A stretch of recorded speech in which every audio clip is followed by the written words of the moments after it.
ಗುರುಜಿ, ಈಗ ಪಂಚಾಂಗ ಶ್ರವಣ ಮಾಡೋದಾ? ಖಂಡಿತಮ್ಮ. ಭಗವತಿ ಶ್ರೀ ರಾಜರಾಜೇಶ್ವರಿ ಕಲ್ಯಾಣಾದ್ಭುತಗಾತ್ರಾತ್ ಕಾಮಿದಹಾರ್ಥಪ್ರದಾಯಿಂ ಶ್ರೀಮದ್ವೆಂಕಟನಾಥಾಯಾಂ ಶ್ರೀನಿವಾಸಾಯ ಮಂಗಳಂ. ನಿರಂಜನಾಯ ವಿದ್ಮಹೇ ನಿರಾಭಾಸಾಯ ಧೀಮಹಿ ತನ್ನ ಶ್ರೀನಿವಾಸ ಪ್ರಚೋದಯಾತ್. ವೆಂಕಟೇಶೋ ವಾಸುದೇವೋ ಪ್ರದ್ಯುಮ್ನೋ ವಿಕ್ರಮಃ ಸಂಕರ್ಷಣ ನಿರುದ್ಧಶ್ಚ ಶೇಷಾದ್ರಿಪತಿರೇವ ಚ. ವೆಂಕಟಾಚಲಪದ್ಮನಾಭೋ ವಾಸುದೇವೋ ತ್ರಿವಿಕ್ರಮಃ. ಗೋವಿಂದ. ಶ್ರೀ ಹೇ ವಿಳಂಬಿನಾಮ ಸಂವತ್ಸರೆ ಉತ್ತರಾಯಣೆ ವಸಂತ ಋತು ಚೈತ್ರ ಮಾಸ ಕೃಷ್ಣಪಕ್ಷ 26/4/2017 ಬುಧವಾರ ಅಮಾವಾಸ್ಯೆ ಅಶ್ವಿನಿ ನಕ್ಷತ್ರ. ಇವತ್ತು ಬಹಳ ವಿಶೇಷವಾಗಿರ್ತಕ್ಕಂಥದ್ದು ಅಕ್ಷತ ತದಿಗೆ ಅಂತ ಹೇಳ್ತಾರೆ. ಜೊತೆಗೆ ಅಮಾವಾಸ್ಯೆ ಅಂತಕ್ಕಂಥದ್ದು ಬಹಳ ವಿಶೇಷವಾಗಿರ್ತಕ್ಕಂಥದ್ದು. ಅಶ್ವಿನಿ ನಕ್ಷತ್ರದಲ್ಲಿ ಅಮಾವಾಸ್ಯೆ, ಅಶ್ವಿನಿ ಭರಣಿ ಇದೆರಡೂ ಬಹಳ ವಿಶೇಷ. ಅದರಲ್ಲೂ ಈ ನಕ್ಷತ್ರಕ್ಕೆ ಸಂಬಂಧಪಟ್ಟಂಗೆ ಬುಧವಾರ ಇವತ್ತು ಅಮಾವಾಸ್ಯೆ ಆದ್ದರಿಂದ ಕೃಷ್ಣ ಪಕ್ಷದ ಅಮಾವಾಸ್ಯೆ ಇವತ್ತು ಕತ್ತಲಿರ್ತಕ್ಕಂತಹ ದಿನವೇ. ಆದರೂ ಕೆಲವೊಂದು ರಾಶಿ ನಕ್ಷತ್ರಗಳಲ್ಲಿ ಒಂದಿಷ್ಟು ಲಾಭವಿದೆ. ಅಶ್ವಿನಿ ನಕ್ಷತ್ರ ಇವತ್ತು ರಾಶಿ ನಕ್ಷತ್ರಚಾರ ಪ್ರಕಾರ ಚಂದ್ರ ಮತ್ತು ಗುರು ಇರ್ತಕ್ಕಂಥ ಆಸ್ಥಾನ ಚೆನ್ನಾಗಿದೆ. ಆದರೆ ಅಮಾವಾಸ್ಯೆ ಪೌರ್ಣಮಿ ಬಂದಾಗ ಕೆಲವೊಂದು ವಾಸ್ತುಗೃಹಗಳಲ್ಲಿ ತಮಗೆ ಅರಿವಿಲ್ಲದಂತಹ ಕೆಲವು ಸಮಸ್ಯೆಗಳನ್ನು ನಾವು ಅನುಭವಿಸ್ತಾ ಇರ್ತೀವಿ. ಇದು ವಾಸ್ತುಗೃಹದಲ್ಲಿರ್ತಕ್ಕಂತಹ ದೋಷನ ಅಥವಾ ನಕ್ಷತ್ರದಲ್ಲಿ ದೋಷನ ಅಥವಾ ವ್ಯಕ್ತಿಗಳಿಗೆ ಬೇರೇನಾದರೂ ಗ್ರಹಗತಿಗಳಲ್ಲಾಗುವಂಥ ವ್ಯತ್ಯಾಸನ, ಈ ಒಂದು ಸಂದೇಹ ಸಂಶಯ ಸಾಕಷ್ಟು ಜನಗಳಲ್ಲಿ ಮನೆ ಮಾತಾಗಿದೆ. ಅಮಾವಾಸ್ಯೆ ಬಂತು ಪೌರ್ಣಮಿ ಬಂತು ಅಂದರೆ ಮನೆಗಳಲ್ಲಿ ವ್ಯಾಜ್ಯ ಶುರು, ಗಲಾಟೆ ಶುರು, ಒಬ್ರಿಗೊಬ್ಬರು ಮನಸ್ತಾಪ ಶುರು. ಆದರೆ ಮನಸ್ತಾಪ ಯಾವುದರಿಂದ ಬರ್ತಿದೆ, ಯಾತಕ್ಕಾಗಿ ಆಗ್ತಾ ಇದೆ, ಇದು ಯಾವುದೂ ಸಹಿತ ಅರ್ಥವೇ ಆಗೋದಿಲ್ಲ. ಆದರೆ ಸಮಸ್ಯೆ ಮಾತ್ರ ಕಟ್ಟಿಟ್ಟ ಬುತ್ತಿ. ಇದು ಸಾಕಷ್ಟು ಜನ ಮನೆಗಳಲ್ಲಿದೆ. ಆಫೀಸುಗಳಲ್ಲಿ ನೋಡಿ, ಉದ್ಯೋಗ ಮಾಡುವ ಕ್ಷೇತ್ರದಲ್ಲಿ ನೋಡಿ, ಅಥವಾ ಪ್ರಗತಿಯತ್ತ ನೀವು ನಡಿಬೇಕಾದರೆ ಅಲ್ಲಾಗುವಂಥ ಅವಘಡಗಳನ್ನು ನೋಡಿ, ವಾಹನಗಳು ಚಲಿಸುವಾಗ ಅಮಾವಾಸ್ಯೆ ಹತ್ತಿರ ಬಂತು ಅಂದರೆ ಕೆಲವೊಂದು ರಸ್ತೆಗಳಲ್ಲಿ ಕಟ್ಟಿಟ್ಟ ಬುತ್ತಿಯಲ್ಲಿ ಆಕ್ಸಿಡೆಂಟ್ ಆಗದೆ ಆಗುತ್ತೆ. ಕೆಲವೊಂದು ಮಾರ್ಗಗಳಲ್ಲಿ ಅದಕ್ಕೆ ಮನೆಯಲ್ಲಿ ಹಿರಿಯರು ಹೇಳ್ತಾರೆ ಅಮಾವಾಸ್ಯೆ ಪೌರ್ಣಮಿ ಬಂದರೆ ಪ್ರಯಾಣ ಮಾಡಬೇಡಿ. ಇನ್ನು ಕೆಲವರು ಹೇಳ್ತಾರೆ ಈ ರಸ್ತೆಯಲ್ಲಿ ಪ್ರಯಾಣವೇ ಬೇಡ. ಯಾಕೆಂದರೆ ರಸ್ತೆಗಳಲ್ಲಾಗಲಿ ಕೆಲವೊಂದು ಕಡೆ ರಾವು ಹೊಡೆಯುವಂಥದ್ದು ಅಂತ ಹೇಳ್ತಾರೆ. ಕೆಲವೊಂದು ಕಡೆ ಕೆಲವು ದೋಷಗಳಿರುತ್ತೆ, ಕೆಲವು ಅಕಾಲ ಮೃತ್ಯುವಿಗೆ ಈಡಾಗಿರ್ತಕ್ಕಂತಹ ಆತ್ಮಗಳಿರುತ್ತೆ. ಅಕಾಲ ಮೃತ್ಯುವಿಗೆ ಈಡಾದಂತಹ ಆತ್ಮಗಳು ಕೆಲವೊಂದು ರಸ್ತೆಗಳಲ್ಲಿ ಕೆಲವೊಂದು ಮಾರ್ಗಗಳಲ್ಲಿ ಎಲ್ಲಿ ಆಕ್ಸಿಡೆಂಟ್ಸ್ ಆಗುತ್ತೋ ಆಯಾ ಸ್ಥಳಗಳಲ್ಲಿ ಅಲ್ಲೂ ಮತ್ತೊಂದು ಸಮಸ್ಯೆ ಉದ್ಭವಿಸ್ತಾ ಇರುತ್ತೆ. ಇದು ಆನಂದ್ ಗುರುಜಿ ನಿಮಗೆ ಬಯಡಿಸ್ತಾ ಇರ್ತಕ್ಕಂಥದ್ದಲ್ಲ, ಅನ್ಯತಾ ಭಾವಿಸಬೇಡಿ. ಇದು ನಡೀತಾ ಇರ್ತಕ್ಕಂಥದ್ದು.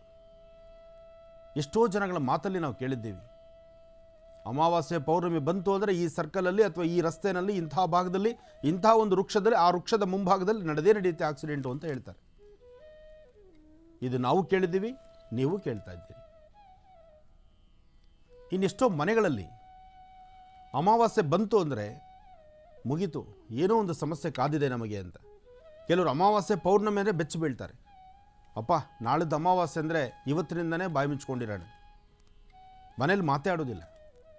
ಕಾಫಿ ಲೋಟ ತೊಗೊಂಡು ಅಲ್ಲಿಡು, ಆಗಿರೋ ಅಡುಗೆ ತೊಗೊಂಡು ತಟ್ಟೆ ಬಡಿಸು, ಕೈ ತೊಳ್ಕೊಂಡು ಈ ಕಡೆ ಬಾ, ಆ ಕೈ ತೊಳ್ಕೊಂಡು ಸುಮ್ಮನೆ ಈ ಕಡೆ ಬರೋಷ್ಟೊಳಗೆ ಅಲ್ಲಿ ಶುರು ವ್ಯಾಜ್ಯ. ಗುರುಜಿ ಈಗ ಖಂಡಿತಮ್ಮ. ಯಾಕೆಂದರೆ ಈ ಒಂದು ಜಾತ್ರಾ ಮಹೋತ್ಸವ ಇದು ಬಹಳ ಅದ್ಧೂರಿತವಾಗಿ ನಡೆಯುವಂಥದ್ದು. ಜಾತ್ರಾ ಮಹೋತ್ಸವಕ್ಕೂ ಸಾಕಷ್ಟು ಜನ ಸುತ್ತಮುತ್ತ ಭಾಗದಲ್ಲಿರ್ತಕ್ಕಂಥ ಶ್ರೀಗಳು ಆಗಮಿಸ್ತಾ ಇದ್ದಾರೆ. ನಾನು ಸಹಿತ ಬರಬೇಕಾಗಿತ್ತು. ಯಾಕೆಂದರೆ ಅಲ್ಲಿ ಮೃತ್ಯುಂಜಯ ಹಿರೇಮಠ ಅಂತಕ್ಕಂಥವರು, ಜೊತೆಗೆ ಅಲ್ಲಿರ್ತಕ್ಕಂಥ ನನ್ನ ಅಭಿಮಾನಿ ಬಳಗ ಡಾಕ್ಟರ್ ಮಹರ್ಷಿ ಆನಂದ್ ಗುರುಜಿ ಅಭಿಮಾನಿ ಬಳಗದಿಂದ ಆ ಅಭಿಮಾನಿ ಬಳಗದವರು ಸಹಿತ ಸಾಕಷ್ಟು ಜನ ಈ ಒಂದು ವಿಶೇಷವಾದ ಕಾರ್ಯಕ್ರಮಕ್ಕೆ ಅವರು ನನ್ನ ಆಹ್ವಾನಿಸಿದ್ರು. ಬರಬೇಕು ಅಂತಿತ್ತು, ನಾನು ಖಂಡಿತ ಬರೋನಿದ್ದೆ. ಯಾಕೆಂದರೆ ಇವತ್ತಿನವರೆಗೂ ಆನಂದ್ ಗುರುಜಿಯವರು ಒಪ್ಕೊಳ್ಳುವಂತಹ ಯಾವುದೇ ಕಾರ್ಯಕ್ರಮಕ್ಕೂ ಸಹಿತ ಬರಲ್ಲ ಬಂದಿಲ್ಲ ಅಂತಕ್ಕಂಥ ಮಾತೇ ಇಲ್ಲ. ಆದರೆ ಇದೇ ಪ್ರಪ್ರಥಮ ಬಾರಿಗೆ, ಅಂದರೆ ಇದೂ ಸಹಿತ ಕಾರ್ಯಕ್ರಮ ಮುಂಚಿತವಾಗಲೇ ಹೀಗಿದೆ ಪರಿಸ್ಥಿತಿ. ಯಾಕೆಂದರೆ ಬೆಂಗಳೂರಿನಲ್ಲಿ ಈ ಮಳೆಗಾಗಿ ಒಂದು ಪ್ರಾರ್ಥನೆ ಸಲ್ಲಬೇಕಾಗಿದೆ ಅಂತ ಒಂದು ಅವರಲ್ಲಿ ಭಿನ್ನತೆ ಇಟ್ಟಿದ್ದೀವಿ. ಅದಕ್ಕೆ ಸಂಬಂಧಪಟ್ಟಂಥ ರೀತಿಯಲ್ಲೇ ನಾಳಿನ ಕಾರ್ಯಕ್ರಮ ಹೀಗಿರೋದ್ರಿಂದ ಆ ಭಾಗದ ಸಾಕಷ್ಟು ಜನ ನನ್ನ ಅಭಿಮಾನಿ ದೇವರುಗಳು ಕಾಯ್ತಿರ್ತೀರಿ. ನಿಮ್ಮ ಆ ಕಾತುರಿಕೆ, ನಿಮ್ಮ ಕಾಯುವಂತಹದ್ದು, ನಾನು ನಿಮ್ಮ ಮನಸ್ಸಿಗೆ ನೋವು ಕೊಡ್ತಾ ಇಲ್ಲ. ಪರಿಸ್ಥಿತಿ ಹೀಗಿದೆ, ಅದಕ್ಕಾಗಿ ನಾನು ಈ ಕಾರ್ಯಕ್ರಮಕ್ಕೆ ಬರಲಿಕ್ಕೆ ಆಗ್ತಾಯಿಲ್ಲ. ಸದ್ಯದಲ್ಲೇ ಪುನಃ ಮತ್ತೊಮ್ಮೆ ಗುಲ್ಬರ್ಗ ಆ ಭಾಗದಕ್ಕೆ, ಉತ್ತರ ಕರ್ನಾಟಕದ ಯಾವುದೇ ಕಾರ್ಯಕ್ರಮ ಆದರೂ ಎಷ್ಟೇ ಬಿಸಿಲಿಗಾಗಿ ನಾನು ಭಯಪಡುವಂಥವನಲ್ಲ. ಉತ್ತರ ಕರ್ನಾಟಕದಲ್ಲಿ 42-45 ಡಿಗ್ರಿ ಇದ್ದಾಗಲೂ ಸಹಿತ ಗಾಣಿಗಾಪುರದಲ್ಲಿ ಗುರು ದತ್ತಾತ್ರೇಯರ ಆಸ್ಥಾನದಲ್ಲಿ ನಡೆದಂತಹ ಕಾರ್ಯಕ್ರಮಕ್ಕೂ ನಾನು ಬಂದಿದ್ದೇನೆ. ಆದರೆ ಬಿಸಿಲಿಗಾಗಿ ಭಯಪಡ್ತಕ್ಕಂಥದ್ದಲ್ಲ. ಆನಂದ್ ಗುರುಜಿಯವರು ನಾಳೆ ಮಳೆಗಾಗಿ ರಾಜ್ಯದ ದೇಶದ ಇರ್ತಕ್ಕಂತಹ ಕೆಲವು ಸಂಕಷ್ಟಗಳಿಗೆ ಅದರ ಬಗ್ಗೆ ಒಂದು ಮುಕ್ತವಾಗಿ ನಾನು ಮತ್ತು ನನ್ನ ಶಿಷ್ಯವರ್ಗ ಎಲ್ಲ ಕೂತು ಆಲೋಚಿಸಿ ಒಂದು ಒಳ್ಳೆಯ ಇನ್ನೊಂದು ಕಾರ್ಯಕ್ರಮದ ಬಗ್ಗೆ ಚಿಂತನೆ ಮಾಡ್ತಿರೋದ್ರಿಂದ ಈ ಕಾರ್ಯಕ್ರಮ ಬಿದ್ದಿದ್ದರಿಂದ ನಾನು ನಿಮ್ಮ ಜೊತೆಯಲ್ಲಿ ಬರಲಿಕ್ಕೆ ಆಗ್ತಾಯಿಲ್ಲ. ಕ್ಷಮೆ ನಾನು ಕೇಳ್ತಾ ಇದ್ದೀನಿ. ಆ ಭಾಗದ ಪ್ರತಿಯೊಬ್ಬ ಅಣ್ಣ ತಮ್ಮಂದರು, ರೈತ ಬಾಂಧವರೆಲ್ಲರೂ ಸಹಿತ ಸಾಧ್ಯವಾದಷ್ಟು ಬೇಗ ಮತ್ತೊಮ್ಮೆ ನಿಮ್ಮ ಬಳಿ ಬಂದು ನಾನು ಮಾತಾಡ್ತೀನಿ. ಒಳ್ಳೆ ಗುರುಜಿ, ಈಗ ಈ ಕಾರ್ಯಕ್ರಮಕ್ಕೆ ಸಂಬಂಧಪಟ್ಟ ಹಾಗೆ ಮೃತ್ಯುಂಜಯ ಹಿರೇಮಠ ಅವ್ರನ್ನ ಮಾತಾಡ್ಸೋಣ. ಅವರು ಲೈನಲ್ಲಿದ್ದಾರೆ. ಆಗಲಿ ತಾಯಿ. ಹಲೋ ಹಲೋ ಸರ್, ನಮಸ್ತೆ. ನಮಸ್ತೆ ಮೇಡಮ್. ಸರ್ ಮಾತಾಡಿ, ಗುರುಜಿ ಇದ್ದಾರೆ. ಕೊಡಿ. ಹಲೋ ಗುರುಜಿ ನಮಸ್ಕಾರ. ನಾನು ಮೃತ್ಯುಂಜಯ ಹಿರೇಮಠ ಮುತ್ತುಗಾದಿಂದ ಮಾತಾಡೋದು. ಹಾಂ ಹೇಳಿ ರಾಯ್ರೆ, ಚೆನ್ನಾಗಿದ್ದೀರಾ? ಚೆನ್ನಾಗಿದ್ದೀವಿ ಗುರುಜಿ. ಏನಿಲ್ಲ, ನಮ್ಮಲ್ಲಿ ಕಂಠಿ ಬಸವೇಶ್ವರ ಜಾತ್ರಾ ಮಹೋತ್ಸವ 29ನೇ ತಾರೀಕು ಇದ್ದಿದ್ರಿಂದ ತಮ್ಮನ್ನ 28ನೇ ತಾರೀಕಿಗೆ ಆಹ್ವಾನ ಮಾಡಿದ್ವಿ. ಎಲ್ಲಾ ಅಪಾರ ಅಭಿಮಾನಿಗಳ ಬೆಳಗ ಅಪೇಕ್ಷೆ ಇತ್ತು ತಾವು ಬರ್ಲೇಬೇಕಂತೇಳಿ. ಖಂಡಿತ ಬರ್ತಾ ಇದೆ. ನಾನು ಮಳೆಗಾಗಿ ಈ ಭಾಗದಲ್ಲಿ ಒಂದು ಪ್ರಾರ್ಥನೆ ಇಟ್ಕೊಂಡಿದ್ದೇವೆ. ತುಂಬ ದೊಡ್ಡ ಹಂತದಲ್ಲಿ ಒಂದು ಕಾರ್ಯಕ್ರಮ ಆಗಬೇಕಾಗಿದೆ. ಅದರ ಒಂದು ಭರಾಟೆಯಲ್ಲಿ ನಾಳೆ ಸಾಕಷ್ಟು ಜನ ರಾಜ್ಯದ ಸಾಕಷ್ಟು ಭಾಗಗಳಿಂದ ಆಗಮಿಸುವಂಥ ಭಕ್ತರು ಈ ಒಂದು ಸಭೆಗೆ ಬರ್ತಾ ಇದ್ದಾರೆ. ಇದರದ್ದು ಒಂದು ಮಾತಾಡ್ತಾ ಇದ್ದೀವಿ. ಒಂದು ಅಂದರೆ ಮಳೆಗಾಗಿ ಏನು ಮಾಡಬೇಕು, ಯಾವ ಒಂದು ಕಾರ್ಯಕ್ರಮ ಹಮ್ಮಿಕೊಳ್ಬೇಕು.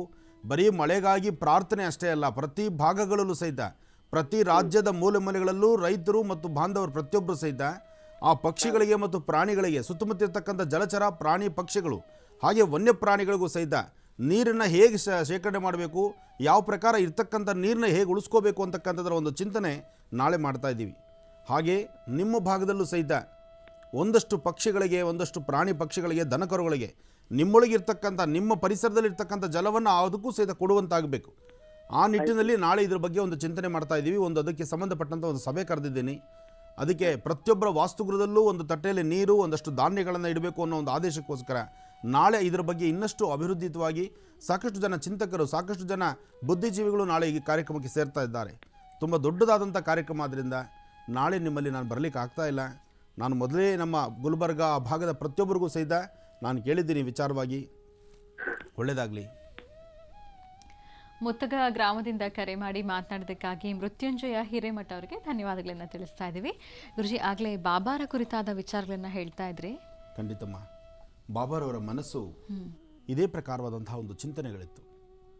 ಹರಿಯುವ ನೀರಾಗಲಿ, ಸುಂದರವಾದಂತಹ ಪ್ರಕೃತಿ ಆಗಲಿ, ಜಲಚರಗಳು, ಪ್ರಾಣಿ ಪಕ್ಷಿಗಳು ಪ್ರತಿಯೊಬ್ಬರು ಸಹಿತ ಸಮಾಜದಲ್ಲಿ ಪ್ರತಿಯೊಬ್ಬರು ಸಮಬಾಳವಾಗಿರಬೇಕು. ಪ್ರತಿಯೊಬ್ಬರಲ್ಲೂ ಒಂದು ತೃಪ್ತಿಕರವಾದಂಥ ಬದುಕಿರಬೇಕು.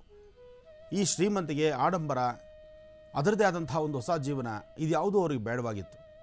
ಬಾಬಾರವರು ಪ್ರಬರ್ಧಮಾನಕ್ಕೆ ಬಂದು 10,000 ಜನ, 1,000 ಜನ, ಲಕ್ಷಾಂತರ ಜನ ಭಕ್ತರನ್ನು ಆಗೇ ಆಕರ್ಷಿಸಿದರು. ಭಕ್ತರ ಕೋರಿಕೆಗಳನ್ನು, ಅವರ ಮನೋಕಾಮನೆಗಳನ್ನು ಆಗಲೇ ಸಿದ್ಧಿಸ್ತಾ ಇದ್ರು. ಅಂತಹ ಕಾಲದಲ್ಲಿ ಒಂದಷ್ಟು ಜನ ಬಾಬಾರವರ ಜೊತೆಯಲ್ಲಿ ಕೂತು ಊಟ ಮಾಡಬೇಕು ಅನ್ನೋ ಆಸೆ ಆಕಾಂಕ್ಷೆ ಆಗ ಅವರಲ್ಲಿತ್ತು.